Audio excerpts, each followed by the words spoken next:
12Б всю группу веду с 10 класса. Пришли ребята от разных учителей.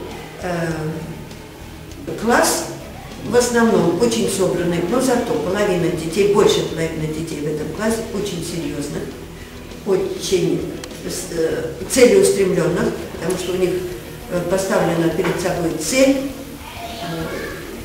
Большинство детей хорошо знающих русский язык, поэтому у меня никогда проблем особенных не было. Проблем поведения или чего-то, конечно, у меня таких проблем с этим классом нет. С этим классом нет, и я не знаю, что это такое.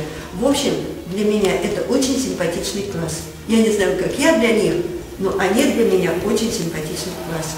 И душевный.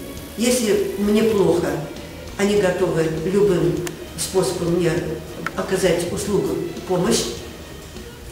Ну вот, все, что я могу сказать об этом классе. Для меня это хороший, любимый, серьезный, работоспособный очень класс. В общем, конечно, как и любому учителю, с вами, какие бы у нас ни были недоразумения, какие бы у нас ни были столкновения, скажем, но все равно, когда вы заканчиваете школу, поверьте мне, это истинная правда. Очень уже заранее больно, что вот с ними расстанешься, но я бы хотела пожелать им зеленого света, как на дороге, всегда зеленого, не попадать на красный свет, чтобы не было никаких проблем, чтобы те, кто желает поступить в высшее учебное заведение, обязательно поступили. И прежде всего, конечно, на бюджетное отделение. Потому что за деньги сейчас, простите за выражение, может учиться и дурак.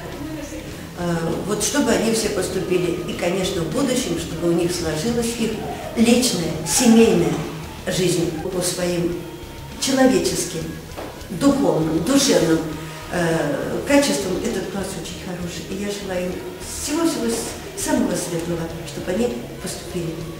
И самое главное, были хорошими людьми, такими, вот как они были всегда со мной.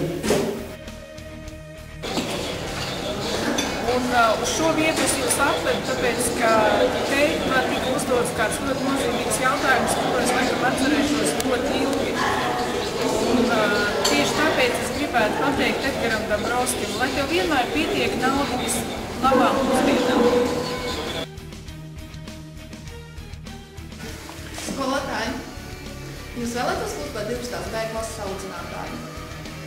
Es vēlētos būt par vienu no viņiem. Un, jā,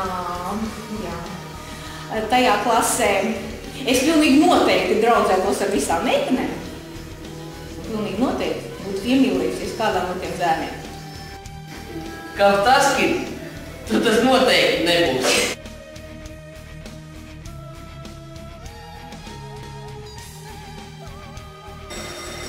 Šo klasīti es zinu tikai vienu gadu. Ko es par viņu varu pateikt? Klasē patīk visas varavīksnes krāsas.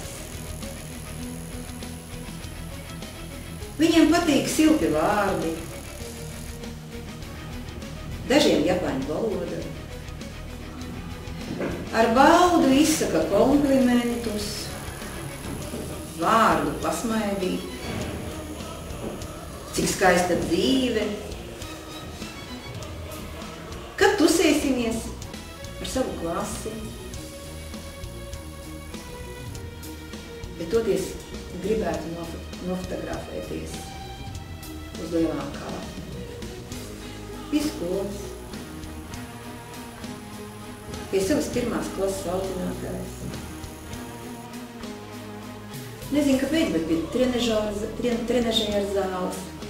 Ko viņi domājuši, kad gāja prom pēc 9. klases. Un tas bija sāku jaunu dzīvi. Un daudz vairāk cilvēki neatcerās, ko viņš domājis, kad pabeidz 9. klasi. Bet dažiem bija jautājums, vai es tikšu 10. Un nē, vēl tikai viss sākās. Ko visu vairāk atcerās? Viens leca pa logu no pirmā stāva, otrs raudāja, trešais teica, ka vidusskola, tas ir pats labākais, skaistākais brīdis viņa dzīvē. Bet kas trūkst? Daži pateikuši, ka trūkst 2 mācību grāmatu komplektu. Vienu atstāt skolā, otru mājās un vēl labu stadionu, sporta zāli un grāmatu skatīšas. Ko es vēl varu pateikt? Laikam pietiek. Vēl veiksmi jums. 12B. Kas tad te ir pa nažiem? Tā. Vienu daļu pazīst, vienu nepārāk, bet nu jāsaka, ka neskapēc pēc šīs te jaukās klases tika nomainīti gandrīz visi datorklasē. Operātori kungs, jūs varat pārlaist tīri tā, kādu pāri šo te jauko, visnotaļ jauko skolēnu meistartīkiem. Tādi diezgan apskādēti. Tā, bet ja nopietni runājam, tad ir vispār ienākusi informācija, ka te vienu čalīti gaida NHL. Jānis Straupe. Labi iespēja. Jānis Ozoliņš. Metiens no vārtiem, un jāatšķiet citos, vēlreiz Ozoliņš. Gods vārtos. Un arī uzsprāst. Un izskrīnieks piedalījās šo vārtu gulmā, un mēs redzam Maksimu Vaļotinu guļot uz ledus. Jānis Straupe, Jānis Ozoliņš un arī Roberts Čekīmovs. Kurš guļ vārtu? Tas nav tik svarīgs šajā brīdī.